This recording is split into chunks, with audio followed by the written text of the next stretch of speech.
Hi అండి, అందరికీ నమస్కారం. వెల్కమ్ టు అవర్ ఛానల్ తెలుగువారి ముచ్చట్లు. ఈరోజు మనం చెప్పుకునే కథ పేరు పుట్టినిల్లు. రచయిత గీతా గారు. నా పెళ్ళయ్యి 24 గంటలు గడిచింది. వ్రతం భోజనాలు అయ్యాక అందరూ ఎక్కడి వారక్కడే నిద్ర తీస్తున్నారు. నేను మా అక్క గదిలో ఓ వార చాప మీద పడుకున్నాను. ఇంతలో ఎవరో తట్టి లేపుతున్నా కళ్ళు వేడలేదు నాకు.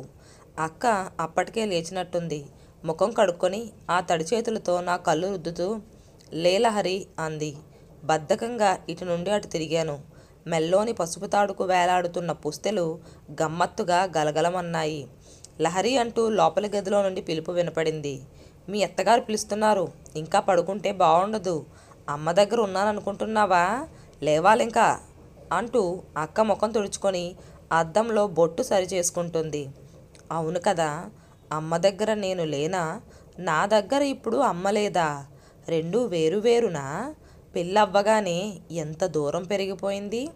నిన్నటి వరకు ఉన్న నా ఇల్లు ఇప్పుడు అమ్మిల్లు అయ్యింది అని అనుకోగానే మనసులో ఏదో తెలియని బెంగ మొదలయ్యింది. పెళ్ళయ్యి 16 రోజులయ్యింది. ఇంటి ముందు వేసిన పందిర తీస్తున్నారు. అమ్మ ఒక్కతే వచ్చింది. నాన్నకు కొంచెం నలతగా ఉందట. అత్తగారితో చెప్తుంటే విన్నాను. వెంటనే నాన్నను చూడాలని అనిపించింది.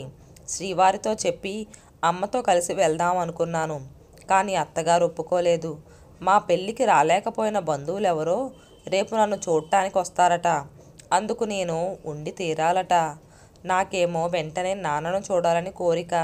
నా ఇష్టాలతో పని లేకుండా అత్తగారు చెప్పిన కారణానికి అమ్మ ఏమీ అనకుండా తిరిగి వెళ్ళిపోయింది. వీలైనప్పుడే వచ్చి నాన్నను చూడు అని చెప్తూ. ఆ తరువాత నాన్నకు చాలా సీరియస్ అయి హాస్పిటల్లో చేర్చారని కబురు తెలిసాక నా రాక కూడా తెలియలేని స్థితిలో ఉన్న నాన్నను చూశాను. కన్నీళ్ళాగలేదు. రిటైర్ అయ్యి 2 ఏళ్ళు దాటుతుంది.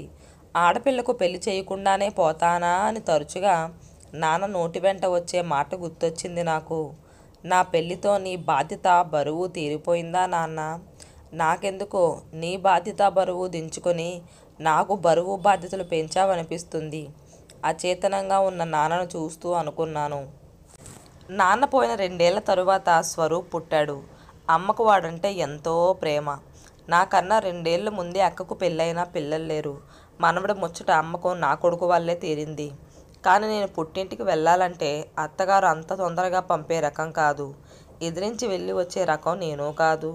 దాంతో అమ్మే అప్పుడప్పుడు మా ఇంటికి వచ్చేది మనవడి కోసం. కొన్నాళ్లకు రావడం తగ్గించింది కూడా. ఆడపిల్ల ఇంటికి తరచూ రాకూడదని అనుభవపూర్వకంగా తెలుసుకుందని తరువాత అర్థమైంది నాకు. అయినా కూడా ఏమీ చేయలేని నిస్సహాయత. ఆడపిల్ల పెంపకం నుండే ఉగ్గుపాలతో పాటు కొంత ఒగ్గి ఉండటం కూడా నేర్పుతారేమో. మనవడి అన్నప్రాసన నుండి ఇప్పుడు అవుతున్న వాడి పెళ్లి వరకు పుట్టింటి నుండి లాంఛనాలన్నీ అమ్మమ్మగా అందించడంలో ఎలాంటి తక్కువ చేయలేదు. కోడలు మా ఇంట్లో అడుగుపెట్టిన వేళ నాకు పెళ్ళైన మొదటి రోజు గుర్తొచ్చింది. అత్తగా ఏ రోజు పుట్టింటికి వెళ్లకుండా అడ్డుపెట్టను నా కోడలికి అనుకున్నాను. ఆ రోజులు మారాయి, ఆ మనుషులు మారారు. కోడలు వాళ్ళ ఇంటికి వెళ్లే ముందు పర్మిషన్ కాదు, ఇన్ఫర్మేషన్ ఇస్తుంది. నేను కోరుకున్నది అదే. వయసు రీత్యా అమ్మ అలసిపోయింది. ఒక్కరితే ఉండే పరిస్థితి లేదు. అక్క కుటుంబం దూరంగా ఉంది. అమ్మను మేమే చూడాలి. కానీ కొడుకు ఏమంటాడో, కోడలు ఏమనుకుంటుందో భయం మొదలైంది నాలో. అదే అన్నాను మా వారితో.